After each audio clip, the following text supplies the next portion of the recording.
સીતાજીને કોઈ દુઃખ નથી કે મારા ઘરવાળાએ મને કાઢી મૂકી, મારો કોઈ વાક નહીં, ગુનો નહીં. સાહેબ, જ્યારે ઘરવાળાનો વાક આવે ને અને આપણો વાક ન હોય, આપણા ઘરવાળાનો વાક હોય, છતાંય ઘરવાળાનું દુઃખ ન લગાડતા, સીતાનો કોઈ વાંક નહીં, ગુનો નહીં, અને સીતાજીને કાઢી મૂક્યા તો સીતાજીને નફરત ન થઈ, રીસાણા નહીં. શું કીધું ખબર છે? લક્ષ્મણને કહે કે મને મારું દુઃખ નથી, પણ હવારમાં કઢેલું દૂધ રામને કોણ આપશે? રામને થાળી તૈયાર કરીને કોણ જમાડશે?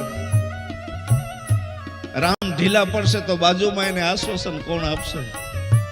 સાહેબ, પતિ અને પત્નીનો આવો પ્રેમ હોવો જોઈએ. તમે કોઈ દિવસ વિચાર્યું છે?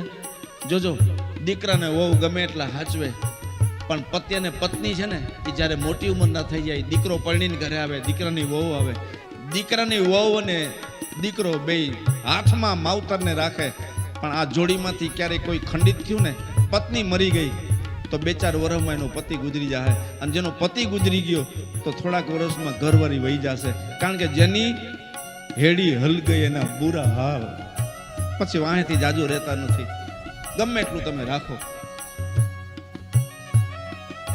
આ પ્રેમ છે.